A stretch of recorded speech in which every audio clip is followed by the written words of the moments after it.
everyone that the election is on our very doorstep, so we thought we'd better investigate. Now, what some of you may not know is that what politicians say is very seldom their own words. In fact, in many cases, everything they say will be scripted down to the very last syllable to ensure that they don't slip up or, God forbid, show some personality. So, who writes these scripts?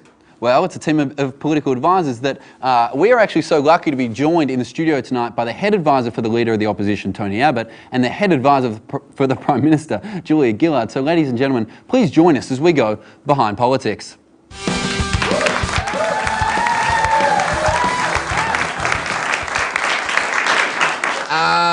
Thank you guys for coming on the show. Now, firstly, you guys are the advisors, so you're pretty much the puppet masters. I mean, whatever you tell these two leaders to say, they will say. Okay, that's great. Well, let's start with you, Mr. Gillard's advisor. How have things been going?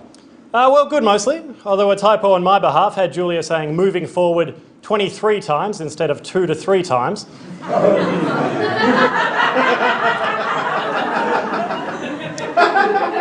Also, I had a big night at the pub the night before her climate change policies were due, so I just sent her a text saying it'd be better if she had no policies.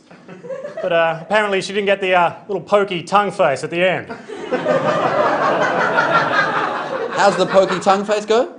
Oh, good, just checking. Moving along. Mr. Abbott's advisor, thank you for coming in. Now, things have been going well for you, although Tony did have that slight slip up last week when he couldn't answer just a simple question about his proposed broadband policy. Yeah, look, I actually emailed him a really detailed answer to that question, but he didn't know how to open the attachment, so when he answered on live television, I'm no tech head, he really meant that. Right, okay. Fair enough. Well, I thought we'd do something fun with you guys. We'd run you through a few kind of scenarios and see exactly how you would get these two leaders to behave. For example, Tony, he's very famous for being anti-abortion. But what if, say, for example, Tony's daughter fell pregnant out of wedlock? What would you have him say? Well, I'd tell Tony to say to his daughter, your virginity is a gift that you gave away, and although I'm your father, I have to tell you that shit ain't returnable, so, what's for dinner, slag? That's quite, okay. Fair enough. Well, what about, say, if she went the other way and came out as a lesbian? Ew.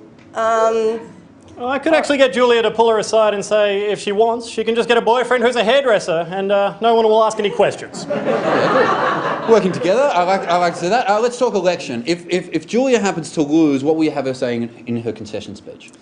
The fact that I haven't moved into the lodge really saved me double handling my bags on this one. Very good. And if Tony loses, he'll say?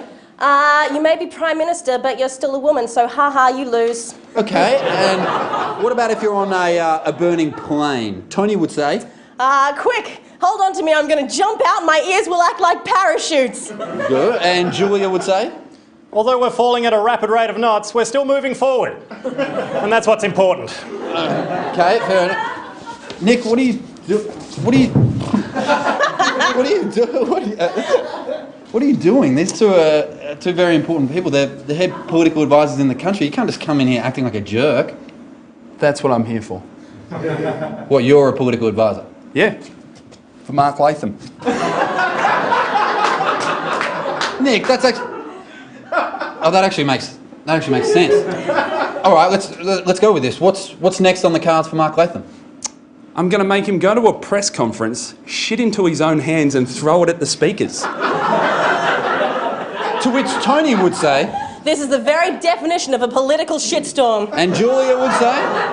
And we need to move forward through this shitstorm into the next room before he has time to reload and do it again. Ladies and gentlemen, that's been Behind Politics. Don't go anywhere after the break.